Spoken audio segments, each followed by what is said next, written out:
The last thing colony ship Mayflower's Promise ever broadcast was 11 seconds of audio. No distress call, no coordinates, no mayday in any of the 17 languages humanity uses when it is terrified and needs help. Just 11 seconds of open channel, the sound of people who had no time left for words. Then silence. The ship carried 4,200 colonists, families mostly. The kind of people who sign up for a 14-month transit to a new world because they believe in something, in starting over, in the frontier, in the particular American idea that somewhere out there is a place worth the risk of getting there. Engineers and farmers and teachers and kids who had never seen anything outside of Earth's orbit, pressed against the viewport windows as the Mayflower's Promise crossed into the Tereth Corridor. The corridor is the fastest route between Earth's established colonies and the outer expansion zone. A narrow band of navigable space bracketed on both sides by dense stellar nurseries that no ship can safely transit. Every colonist ship uses it. Every cargo hauler, every diplomatic vessel. For 11 years, it has been the artery of humanity's expansion into the deeper galaxy. The Zikari closed it 4 months ago, not with a declaration, not with a warning buoy or a formal notification through any of the 17 interstellar diplomatic channels humanity monitors. They closed it the way you close a fist. Suddenly, completely, without explanation. 3 ships in the first week, 7 in the second. The Mayflower's Promise was the 22nd vessel to enter the corridor and not come out the other side. 4,200 people, no wreckage recovered. No bodies, no debris field, no emergency beacon, no black box signal. Just the corridor. Open, navigable, silent. And somewhere inside it, the Zikari, who have still not explained themselves, have still not responded to any communication, have still not done anything except continue to intercept and destroy every human vessel that enters their self-declared exclusion zone. The United Earth Defense Command met for 16 hours after the Mayflower's Promise disappeared. At the end of those 16 hours, they made 2 decisions.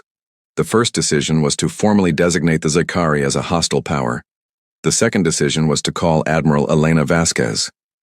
She was not hard to find. She was at her desk at UEDC headquarters in Colorado Springs, where she had been for the past 11 days, not sleeping much, running simulations on 3 screens simultaneously, waiting for someone to make a decision she had already made for herself 3 weeks ago. When the call came through, she picked up on the first ring. The UEDC director, General Marcus Webb, a man who had been in military command for 30 years and had the careful voice of someone who measures every word, said, "Admiral, the Council has authorized military action in the Tereth Corridor. You have full operational command." Admiral Vasquez was quiet for exactly 2 seconds. "How many ships?" she asked. "Everything," Webb said. "Whatever you need." Another pause, shorter this time. "Get me the 7th Fleet," she said. "And the 3rd. And the Experimental Division." A beat. "And General Webb, I want the Meridian pulled from reserve." Webb was quiet for a moment. The Meridian was the largest warship ever constructed by human hands. It had never been deployed in active combat. It was, in certain defense circles, considered almost too powerful to use. A deterrent. A symbol. The kind of asset you hold back to remind other powers what you're capable of. "The Meridian," Webb repeated carefully. "Yes," Vasquez said. "Because I want the Zikari to see it coming. I want them to have time to think about it. And I want the last thing they think, before they understand what they have made the mistake of starting, to be the Meridian." Webb was quiet for another moment. "Understood," he said. "Godspeed, Admiral." Admiral Vasquez hung up the phone. She turned to her screens, 3 of them covered in simulations, in tactical overlays, in everything she had spent 11 days preparing for this exact moment. She looked at the Tereth Corridor on the center screen. 22 ships, she said quietly to herself, to the map, to the 4,200 people who no longer had voices. 22 ships and 4 months of silence. She reached for her jacket. Not anymore. Before she was Admiral Vasquez, she was Lieutenant Commander Vasquez, and before that she was Captain Vasquez of the destroyer USS Sacramento, and before that she was a 23-year-old ensign from San Antonio, Texas, who had enlisted because her older brother had enlisted, and her older brother had enlisted because their father had, and the Vasquez family had been sending its children into uniform for 4 generations, with the same combination of duty and stubbornness that runs through certain families like a current through wire. The thing that made Elena Vasquez different from other officers, the thing that her subordinates noticed within the first week of serving under her, the thing that made some of them deeply uncomfortable and others fiercely loyal, was that she counted. Not in the abstract the way commanders count, as in casualties and acceptable losses and force ratios. She counted specifically. Names, faces, the particular human weight of individual people. After the Sacramento's first combat engagement, a skirmish with a pirate syndicate in the Helios Belt that lasted 4 minutes and cost the lives of 3 crew members, Vasquez had spent the night writing letters. Not form letters, not the standard UEDC notification templates. 3 separate letters, each one different, each one containing something specific and true about the person it was written for.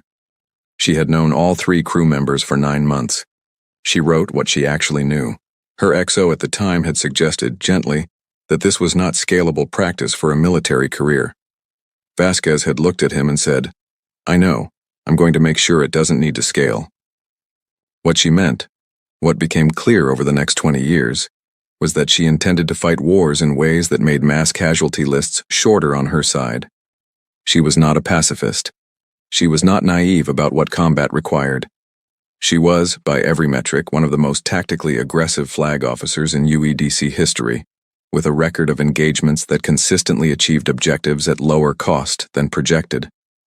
But behind every tactical decision was the same driver: the names, the faces, the specific, particular, irreducible weight of individual human beings. When the Mayflower's promise disappeared, Elena Vasquez had pulled the passenger manifest within 2 hours of the loss report. All 4,200 names. She had not read them all. There was not time for that. But she had opened the file, scrolled through it slowly, and looked at it as a thing that represented people rather than a number that represented an event. Then she had started planning. The plan she arrived at over 11 days of simulation was not what the UEDC tactical staff expected. Most of them, running their own models, had arrived at the same basic framework. A combat fleet entering the corridor, engaging Zikari forces, attempting to establish a contested safe passage. Vasquez's plan was different. She was not going to contest the corridor. She was going to end the Zikari's capacity to ever contest anything again. The distinction mattered enormously. Contesting the corridor meant a sustained campaign, months of engagement, grinding through Zikari defensive positions, taking losses, establishing supply lines, fighting for every kilometer of navigable space while the Zikari retreated, regrouped, and adapted. It was the kind of war that military planners called attritional and that lasted years and cost thousands of lives and ended with negotiated settlements that left the underlying problem partially intact. Vasquez had read enough history to know what she thought about attritional wars. She had built instead a plan that operated on a different principle entirely. Not attrition, not grinding. The principle she had chosen was surgical, total, and deliberately overwhelming. A force so comprehensively superior that it left the Zikari with no decision to make except whether to surrender immediately or be removed from the equation completely. The principle had a name in military theory. It was called shock and cessation. Shock the enemy so completely, so instantaneously, so absolutely, that their capacity for organized resistance ceases before it can be employed. She had one problem with the plan. She needed the Meridian. The UESS Meridian is not a warship in the conventional sense. The way a bulldozer is not a shovel in the conventional sense. It is 4 kilometers long. Its main drive alone displaces more energy than the entire Helios Belt mining operation. Its armament, which took 11 years to develop and 3 years to install, includes weapon systems that were classified at the highest level of UEDC security clearance, systems that the defense contractors who built them called, among themselves and not in any official documentation, planet argument weapons. Not planet killers. Planet argument weapons. The kind of armament you bring to a disagreement when you want the disagreement to resolve itself very quickly in your favor. It had been in reserve for 6 years. Its crew of 3,000 had run drills, run simulations, run every preparation exercise the UEDC had designed for them. They had never fired a shot in anger. When Vasquez's activation order came through, the Meridian's commanding officer, Captain James Okafor, a 47-year-old veteran of 3 frontier conflicts who had spent 6 years waiting for exactly this moment, read it twice, called his crew to battle stations, and said into the ship-wide intercom, "Ladies and gentlemen, we've been called up. Admiral Vasquez is taking us to the Tareth corridor. I want every system at 100%. I want 0 squawks. I want this ship to be exactly what it was built to be." He paused. Those colonists deserve nothing less. The fleet assembled at Waypoint Kestrel, a deep space staging area 3 light hours from the corridor entrance, over the course of 48 hours. It was, by any measure, an extraordinary thing to witness. The 7th Fleet arrived first. 43 destroyers and frigates in tight formation, sleek and fast and configured for rapid engagement. Then the 3rd Fleet, 28 heavier cruisers, bristling with long-range ordnance, the kind of ships that establish fire superiority before a battle begins. The Experimental Division, 8 vessels that did not fit any conventional category, each one built around a weapons concept that had never been tested outside of controlled environments. And finally, arriving last as Vasquez had planned, moving through the assembled fleet like something geological, like a feature of landscape rather than a constructed object, the Meridian. The reaction among the assembled fleet crews was recorded in dozens of personal logs and after-action reports. Common words: enormous, impossible, actually impossible. One ensign aboard a 3rd Fleet cruiser wrote in her log, "We've trained with the Meridian on simulations for 2 years. The simulation does not prepare you for the actual thing. When it came through the formation, it blocked out the stars. 4 kilometers of warship. I understood for the first time why they built it." Admiral Vasquez stood on the bridge of her flagship, the UESS Resolution, and watched the fleet complete its assembly on her tactical display. 79 ships, plus the Meridian, plus 3,000 crew on the Meridian alone, and 42,000 across the full fleet. Plus the most sophisticated weapons technology humanity had ever committed to a single engagement. She thought about the Mayflower's promise, about the 11 seconds of open channel, about the passenger manifest. "All ships, Admiral Vasquez," she said into the fleet-wide channel. "In 20 minutes we enter the Tareth corridor. What happened to our people in that corridor happened because someone decided we were prey. We are going to correct that assessment, permanently." She paused. "All station chiefs, confirm readiness." 80 confirmation signals came back in the next 40 seconds. "Good," she said. She turned to her helmsman. "Take us in." The Zikari had not always been conquerors. There is a file in the UEDC intelligence archives, compiled over 9 years of contact, observation, and increasingly tense diplomatic exchange, that attempts to explain what the Zikari are and how they became what they are. It is a thorough document. It is read carefully by every senior UEDC officer. Elena Vasquez had read it 4 times and had annotated it extensively with a red pen, which is how she reads documents she considers important. The most important annotation she made was on page 1. Page 1 of the Zikari intelligence file contains a single paragraph summarizing the species. The Zikari are an expansionist military culture estimated to have achieved interstellar capability approximately 300 years before humanity. They have absorbed or destroyed 11 known civilizations within their territorial expansion zone and show no diplomatic history of negotiated boundary resolution. Their operational doctrine is built on the principle of total information dominance. The Zikari never engage an enemy they have not fully mapped, never attack a position they have not surveilled, and never commit forces without an overwhelming advantage in situational awareness. Vasquez's annotation in red pen next to this paragraph. They have never fought us. What the annotation meant, what it pointed to, in the precise tactical mind of a woman who had spent 30 years thinking about how to fight and win, was a gap. A specific, exploitable gap between what the Zikari knew how to do and what they had actually encountered. The Zikari system of total information dominance was extraordinary. Their sensor networks were the most sophisticated UEDC intelligence had ever analyzed, layered, redundant, capable of detecting a ship's drive signature from 3 light hours away and calculating its vector, speed, and weapons configuration before it came within engagement range.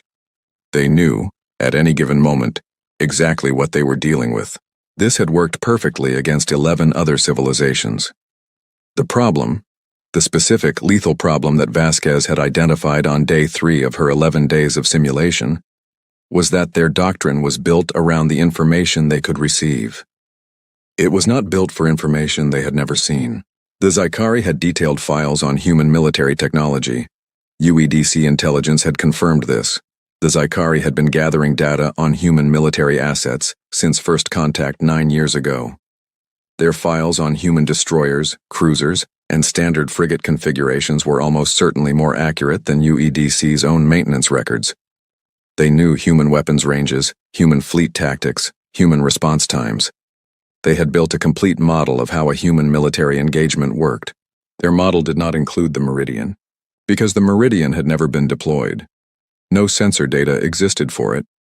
No drive signature had ever been recorded outside of controlled UEDC testing environments. No weapons discharge had ever been measured.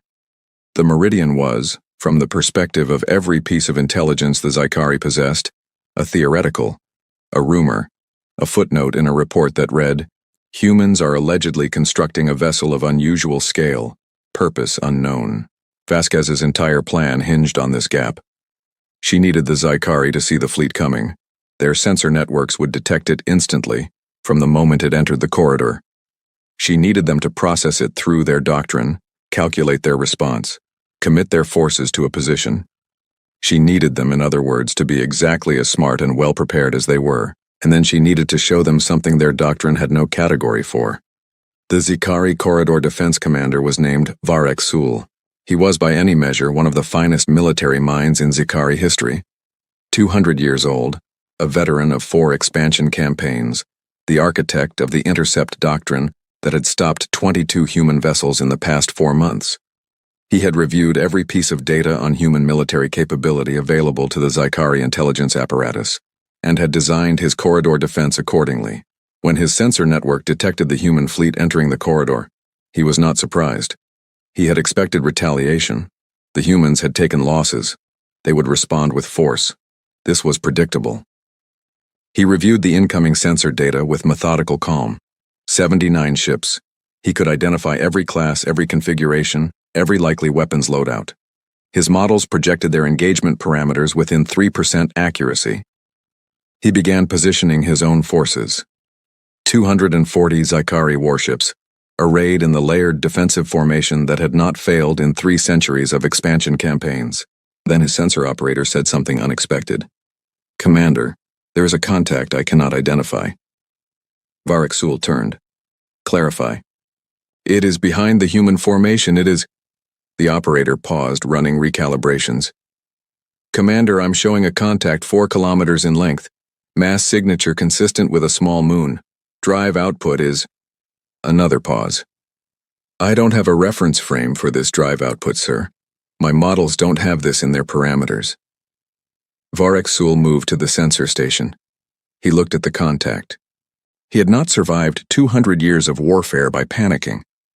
He looked at the data carefully, dispassionately, with the methodical precision that had made him exceptional. After 30 seconds, he said, very quietly, "What is that?" No one on the bridge answered, because no one knew. Admiral Vasquez had given the Meridian one instruction before the fleet entered the corridor. "Stay behind the formation until I call you," she told Captain Okafor. "Let them see you. Let them look at you. Let them spend every second trying to figure out what you are and what you can do. I want them distracted before we engage." Okafor had understood immediately.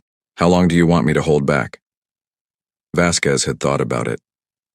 "Until the moment they think they're winning," she said. The Battle of the Tarith Corridor began at 0347 ship time on a Tuesday, which is not the dramatic timestamp military historians usually prefer, but accuracy matters. The first phase was what military doctrine called a probe and fix. The 7th Fleet's 43 destroyers moving ahead in a fast, spread formation, pushing into the corridor at maximum speed, drawing the Zikari defense into commitment. The Zikari responded exactly as Vasquez's models predicted. Their outer picket line activated, 24 fast attack craft moving to intercept, their firing solutions clean and their confidence absolute. The destroyers took hits. That was expected. That was, in the cold arithmetic of Vasquez's plan, necessary, not because she was willing to spend her people freely, but because a battle that looked too easy, too one-sided, would prompt Vasquez to hold his forces back rather than commit. She needed him to engage. She needed him to believe this was the fight he had planned for. On the bridge of the Resolution, Vasquez watched the engagement telemetry with focused stillness. Her staff moved around her, officers calling out data, updating displays, managing the 1,000 simultaneous processes of a fleet engagement. She stood at the center of it still, watching the specific thing she was watching for. The moment Vasquez committed his reserves, it came 18 minutes into the engagement. The Zikari second wave, 160 warships, their main battle force, began moving forward to exploit what their models told them was an emerging advantage. The human destroyers were taking pressure. The formation was beginning to flex. In the Zikari tactical picture, this looked like the moment to push through and shatter the human line before their heavier ships could compensate. This was correct by every conventional metric, which was exactly why Vasquez had made sure her heavier ships were not in the position her fleet's formation suggested. "Third Fleet," she said into her command channel. "Now." The 28 heavy cruisers of the Third Fleet had not been where the Zikari's sensor map placed them. They had been running silent, tucked into the electromagnetic shadow of a dense stellar dust cloud that occupied a section of the corridor the Zikari's models had assessed as non-navigable. It was navigable. Just barely. Vasquez had spent 6 of her 11 days working that out. The cruisers emerged from the dust cloud directly on the flank of Vasquez's committed second wave. 28 heavy cruisers at knife range with full weapons hot. The Zikari formation fractured, not collapsed. The Zikari were too disciplined for instant collapse, but fractured, individual captains suddenly processing a threat that had appeared where their doctrine said no threat could be. Their perfectly arrayed formation suddenly interrupted by the brutal physics of 28 ships opening fire from 90 degrees off their expected axis. On the Zikari command vessel Vasquez, a ship named for its commander, which is a Zikari tradition that Vasquez had always found interesting, the commander himself was recalculating. He was good at recalculating. He had done it before. His second wave was fractured but not destroyed. He still had his reserve. 80 ships, held back at his rear position, not yet committed. He still had numerical advantage. He could reconsolidate. He began issuing orders. He got 6 of them out before his sensor operator made another report. "Commander, the unknown contact is moving." The Meridian came forward. There is a physics principle called displacement, and it applies to large objects moving through any medium. The very mass of the thing changes what is around it. The Meridian moving at combat speed through the corridor did not announce itself with weapons fire. It announced itself by existing. A 4-kilometer wall of human engineering, its running lights off, its hull absorbing radar in ways that the UEDC's classified materials team had spent 4 years perfecting. Visible not on sensors but in the most ancient way. The light of the corridor's background stars simply stopped, blocked by a thing so large it was its own horizon. Vasquez saw it on visual display. He had been in warfare for 150 years. He felt something he could not immediately name. It took him 3 seconds to name it. The feeling was scale. He had never, in 150 years of combat, encountered something that made him feel the specific wrongness of scale.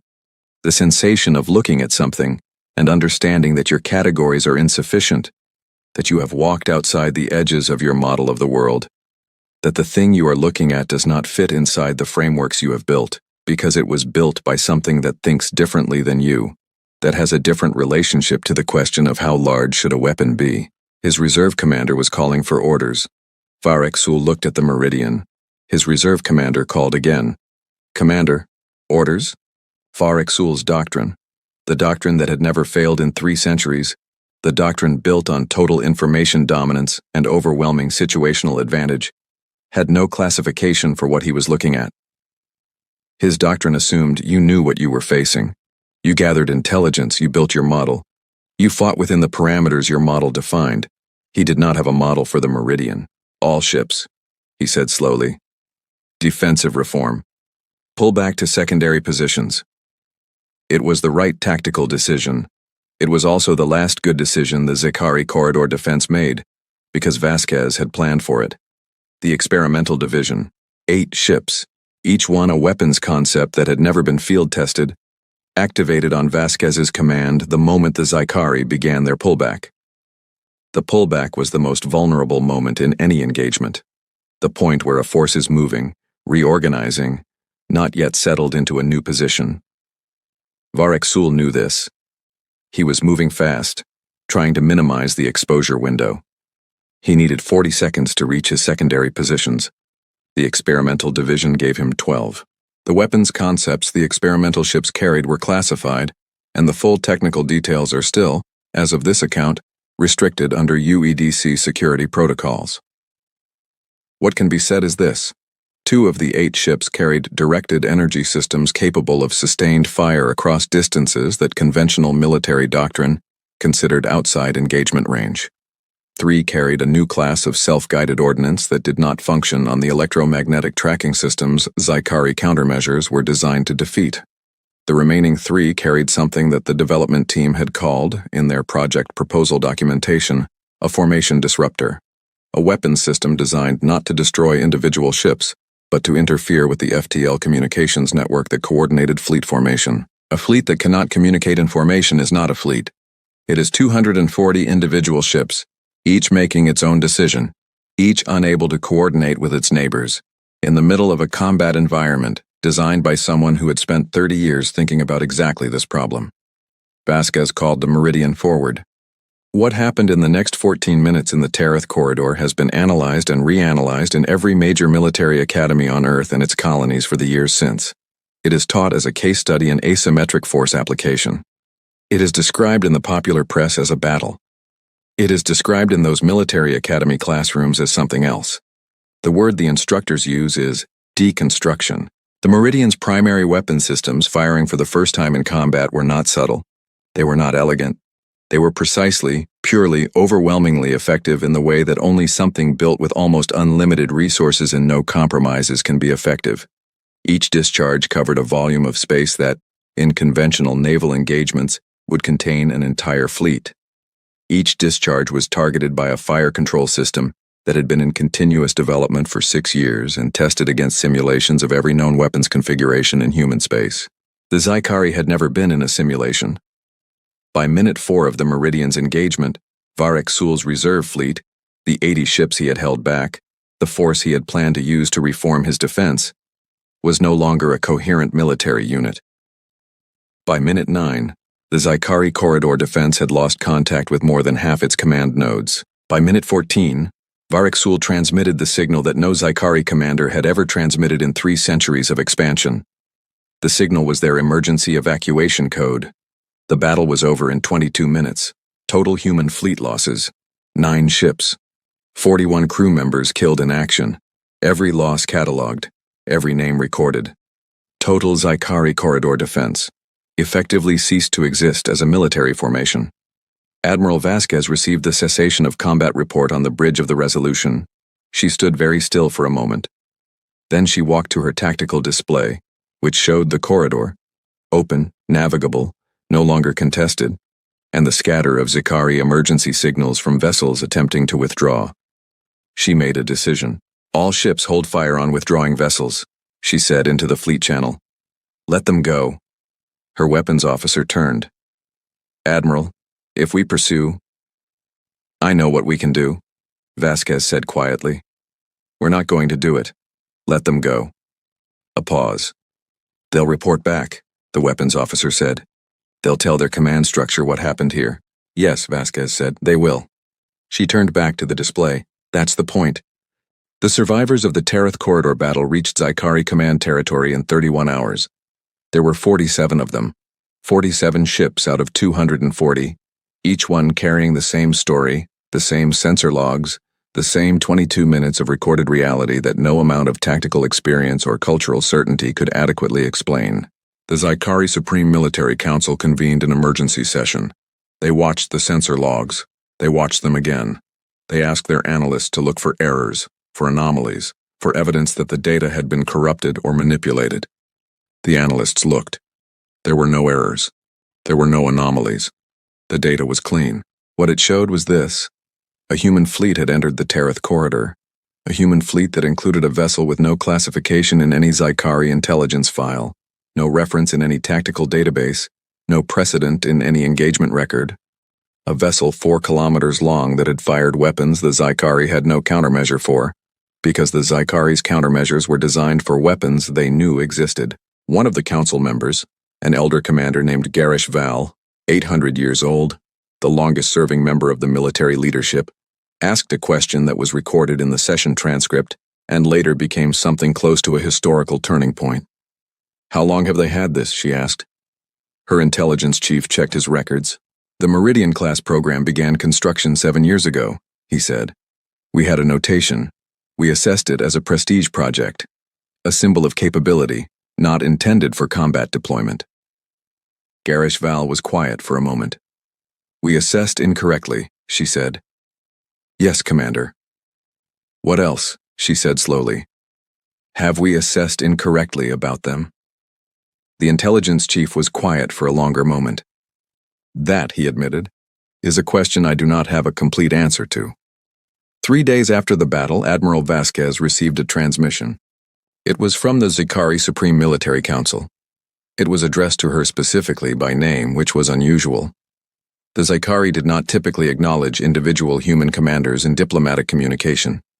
They addressed humanity collectively, as a species, the way you address a territory rather than a people. This transmission was different. It requested a meeting. Vasquez read it twice. Then she called her flag captain, Commander Sofia Reyes, a 38-year-old officer from El Paso, Texas, who had been Vasquez's right hand for 6 years, and who had a gift for reading the subtext of communications that Vasquez genuinely relied on. "Read this," Vasquez said. Reyes read it. "They're scared," Reyes said. "I know. This is the first time they've asked to talk instead of demanding." "I know. Are you going to meet with them?" Vasquez looked at the transmission again, at the language, formal, careful, stripped of the condescension that had characterized every Zikari communication with humanity for 9 years. Something had changed in it. Not just the words, the tone, the weight. "Yes," she said, "but not yet." Reyes waited. "First," Vasquez said, "I want to open the corridor." The Tereth corridor reopened for civilian traffic 5 days after the battle. The first ship through was a resupply vessel, the SS Eleanor, carrying medical equipment and agricultural seed stock for the outer colonies that had been cut off for 4 months. It was not a dramatic ship. It was a cargo hauler, 40 years old, crewed by 11 people who had been waiting on the wrong side of a closed door for months. The captain of the Eleanor, a 52-year-old woman from Phoenix named Maria Santos, brought her ship through the corridor at standard transit speed, without incident, under the watchful sensors of the human fleet that remained on station at both ends. She did not know until afterward that Admiral Vasquez had personally flagged the Eleanor's transit and watched it on her tactical display from start to finish. When the Eleanor cleared the far end of the corridor and Santos sent her arrival signal, Vasquez was notified. She stood at her display for a moment. Then she did something her staff had never seen her do in 6 years of service. She smiled, not the controlled, professional acknowledgement expression her crew was accustomed to. Something else. Something that had nothing to do with tactics or command decisions. Her weapons officer, Lieutenant Chen, no relation to anyone in this history, a 26-year-old from Chicago who had been aboard the Resolution for 8 months and was still figuring out how to read Vasquez, noticed it and wrote about it later. "I have served under Admiral Vasquez for 8 months," he wrote. "She is an extraordinary officer. She is also a difficult person to know. She keeps things close. She doesn't perform her feelings for her crew. But when the Eleanor's arrival signal came in, I watched her face and what I saw was relief. Not the relief of winning a battle. Something more personal than that. Like she had been carrying something heavy for a very long time and had just been told she could put it down. I think she was thinking about the Mayflower's promise. I think she's always thinking about the Mayflower's promise." The meeting with the Zikari delegation took place 12 days after the battle, aboard a neutral station in unclaimed space. Vasquez brought a staff of 6. The Zikari delegation numbered 40, which told Vasquez something about how they viewed the meeting. It was a large delegation for a species that usually communicated through minimal representatives. They wanted bodies in the room. They wanted weight. She let them have the table arrangement they wanted. She let them have the formal opening protocols they preferred. She sat across from the Zikari delegation chief, a senior diplomat named Corveth Ann, composed and careful, giving away nothing, and she was patient. The opening statements took 2 hours. The Zikari had a great deal of carefully worded language about territorial boundaries and navigational rights and mutual interest in stability. Vasquez let all of it wash through her. Her staff took notes. She watched Corveth Ann. When the opening statements concluded, there was a pause. Into that pause, Vasquez said, "I'd like to speak plainly, if that's acceptable." Corveth Ann's composure shifted slightly, a fraction. "Proceed." "We're not here to negotiate territorial boundaries," Vasquez said. "You know that, and I know that. You closed the corridor. You destroyed 22 civilian vessels carrying 4,200 people. You did not explain why. You did not respond to any of 17 diplomatic channels, and you did not stop when we asked you to stop." She looked directly at Corveth Ann. "So I stopped you myself." Silence. "The question on the table," Vasquez continued, "is simple. Is this over, or do we need to have a different conversation?" She paused. "By different conversation, I want to be precise. I mean, I take the 7th Fleet, the 3rd Fleet, the Experimental Division, and the Meridian, and we have the kind of conversation that doesn't end with a negotiated settlement." Corveth Ann was very still. "You are describing the elimination of the Zikari military capability," she said carefully. "I'm describing the logical extension of a conflict that your side started without explanation, and ours finished in 22 minutes, Vasquez said. "I would prefer not to have that conversation. I have 41 names on a casualty list from the corridor battle, and I would prefer the list to stop there. But that preference has conditions." "What conditions?" Vasquez put a document on the table. "Full accounting," she said. "What happened to our 22 ships? Survivor status, if any. Recovery of remains, if any. An explanation for why the corridor was closed. Formal agreement that it remains open for civilian traffic permanently, guaranteed by a joint monitoring framework that has teeth." She looked at the document. "And a formal acknowledgement on record that this is the settlement. That we're done. That there is no next escalation." Corveth Ann looked at the document. "And if we decline these conditions?" Vasquez picked up the document and put it back in her folder.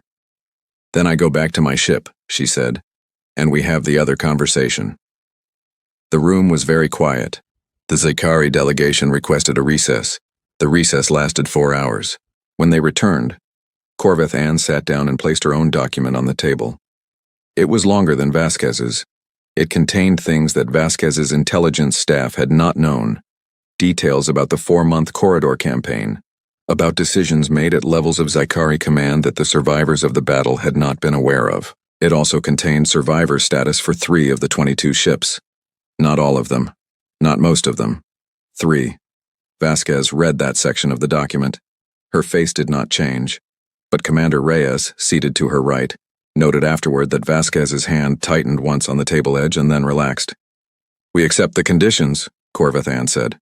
Vasquez looked up from the document. "All of them?" she asked. "All of them." Vasquez nodded once.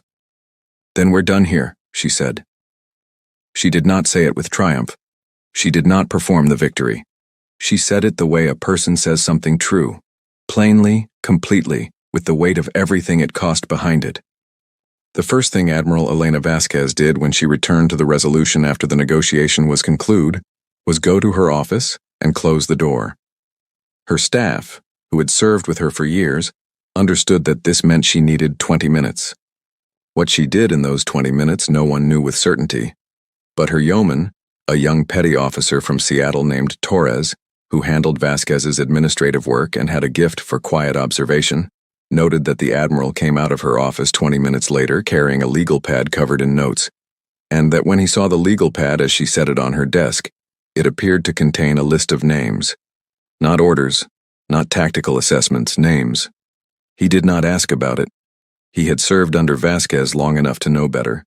What the list contained, what was confirmed later in the biographical material that Vasquez reviewed before she permitted its use, were the names of the 3 ships whose survivors the Zikari had identified. 47 people. Out of 4,200, 47 people had been taken alive from the wreckage of intercepted civilian ships and placed in a Zikari detention facility, pending the outcome of the Corridor campaign. 47 people who were alive. Vasquez spent those 20 minutes doing the math. 4,153. She did not look away from the number. She did not round it. She held it precisely, specifically, as a thing made of individual people. Then she wrote down the 47 names. The first call she made after leaving her office was not to UEDC headquarters or to the fleet commanders or to the diplomatic team coordinating the Zikari agreement's implementation. It was to the rescue coordination team. She wanted to know timelines. She wanted to know how fast they could get a ship to the Zikari detention facility. She wanted to know, specifically, what 47 people who had been in alien detention for up to 4 months would need when they came home, and whether the Resolution's medical bay was configured to handle it. Her chief medical officer told her the medical bay was not fully configured for that kind of intake. Then reconfigure it, Vasquez said. Today. The rescue ship UESS Providence reached the Zikari detention facility 8 days after the negotiation concluded. It carried 3 doctors, 2 mental health specialists, a translator fluent in Zikari communicative protocols, and enough supplies for 100 people because Vasquez had specified margin. The 47 survivors came aboard over the course of 6 hours. They were in varying states of health. Some walked off under their own power. Some were carried. 2 were in critical condition that the Providence's medical team stabilized during the return transit. All 47 made it home. On the day the Providence docked at Waypoint Kestrel, which was now the operational headquarters for what the UEDC was calling the Corridor Restoration Mission, Admiral Vasquez was there. Not in full ceremonial dress, not with a formal receiving line or a press event or any of the apparatus of military homecoming ceremonies. She was standing on the docking level in her working uniform, which is what she always wore, with Commander Reyes at her side watching the airlock. When the first survivors came through, the docking level was quiet. No ceremony, no announcement. Vasquez had specifically requested no announcement. A woman came through the airlock, one of the civilian survivors, a teacher from the Mayflower's Promise named Sandra Park, 41 years old, from Portland, Oregon, and stopped when she saw Vasquez. Park had been in alien detention for 4 months. She was thin, slightly unsteady, wearing borrowed clothes from the Providence's supply locker. She looked at the Admiral standing 20 feet away in a working uniform with no entourage, no ceremony, no performance. "You came," Park said. Vasquez crossed the 20 feet. "Of course," she said. There is no official record of what was said in the next few minutes. Vasquez did not include it in any after-action report. Commander Reyes, who was present, said afterward only that it was private and that it should remain private. What the docking level logs do show is that the debarkation of 47 survivors took 4 hours, and that Admiral Elena Vasquez was present for all 4 hours, and that she spoke personally to each of the 47 people who came through that airlock. Every single one. The Tarith Corridor Agreement was formally ratified 6 weeks after the battle. It established permanent civilian navigation rights through the corridor, a joint monitoring station crewed by both human and Zikari personnel, and a dispute resolution framework that required communication before any exclusion zone could be declared. It was, by any historical measure, a complete and comprehensive victory for humanity. The Zikari military had been neutralized as a threat to human expansion. The corridor was open. The survivors were home. The 41 crew members killed in the battle were being honored with full military ceremony, and their families received personal communications from Admiral Vasquez, not form letters, not templates. 41 letters, each one different, each one containing something specific and true about the person it was written for. At the formal ceremony marking the corridor's reopening, Vasquez was called on to speak. She did not give the speech that had been drafted for her by the UEDC Communications Office, which was a fine speech, full of the right phrases about sacrifice and victory and the enduring strength of humanity's resolve. She gave a different speech. It was short. Vasquez's speeches were always short. 4,200 people entered this corridor 4 months ago, she said. They were teachers and engineers and farmers and kids. They were going somewhere. They deserve to get there. She paused. 47 of them are going to get there eventually. The rest, we carry them, that's what this is for. She looked out at the fleet assembled behind her. 79 ships plus the Meridian, which had come to the ceremony at her specific request, because she wanted it visible, because she wanted the message visible. We did not come here for conquest, she said. We are not the Zikari. We don't close corridors without explanation. We don't destroy ships without warning. We extend the hand first, and we extend it sincerely, and we keep extending it until there is no other option. She paused. And when there is no other option, we show up, with everything we have, and we do not leave until every one of our people is accounted for. She looked at the sensor display to her left. The corridor, open, clean, with a small civilian cargo ship already in transit at the far end. The corridor is open, she said. Go where you're going. In the years after the battle, the Tereth corridor became something it had never been before. Not just a navigational route, but a symbol. The kind of place that gets a name in the cultural memory of a species. The place where the line was drawn, where the accounting happened, where humanity demonstrated something about itself that it would carry forward. What it demonstrated was debated, analyzed, written about, argued over in classrooms and editorial columns in military academies and dinner tables. Some said it demonstrated humanity's military capability. Obviously true. Some said it demonstrated humanity's strategic superiority. Arguably true. Some said it demonstrated something harder to quantify, a particular quality that showed up in the battle plan and showed up in the negotiation, and showed up on the docking level, when a woman in a working uniform stood for 4 hours making sure every survivor knew someone had come for them. The quality did not have a clean military term. The closest anyone ever got was something Vasquez herself said in an interview 2 years after the battle, when a journalist asked her what she thought the corridor engagement had proven about humanity. She had thought about it for a moment. We don't stop counting, she said. Other species, when they take casualties, they count casualties. They see a number. We see the number too, but we also see the people inside the number. Every single one. We count them by name. She paused. That changes how you fight. It changes what you're willing to do and what you're not willing to do and how hard you work to make the list shorter. And it changes what victory actually means. The journalist asked, "What does victory mean?" Vasquez thought about that too. 47 people walking off a ship, she said. That's what it means. The rest of it, the battle, the fleet, the treaty, that's all in service of that moment. 47 people walking home. She was quiet for a second. I'd have preferred 4,200, she said. I'll carry the difference for the rest of my life. Then she looked at the journalist and said, with the particular quiet certainty of a woman who has already decided her next move, "But we kept the corridor open, and we'll keep it open, and the next ship through will get where it's going. That's the job." The UESS Meridian remained on station at the corridor for 6 months after the battle, as part of the joint monitoring framework agreed in the Tereth Accord. 6 months of presence, visible on every sensor in the region, a statement that required no translation. Then it returned to its home port. But it did not return to reserve. Admiral Vasquez had made sure of that. The Meridian was reclassified from strategic reserve to active deployment. Its crew stayed aboard, stayed trained, stayed ready. Because the Zikari were not the only power watching what happened in the Tereth corridor. The galaxy has a lot of corridors, a lot of routes, a lot of species who had looked at humanity for a long time and made their own assessments. Those assessments were being revised.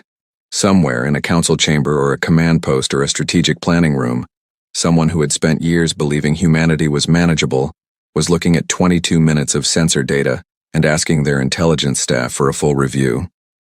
Good, Vasquez thought when UEDC intelligence briefed her on the ripple effects. Let them look. Let them understand that what they were looking at was not an anomaly, not a lucky engagement, not a one-time escalation. What they were looking at was a species that counted its dead by name, that built 4-kilometer warships and kept them in reserve until the moment they were needed, that sent its admiral to stand in a docking bay for 4 hours, making sure every survivor knew they had not been forgotten. That was not a species you wanted to make an enemy of.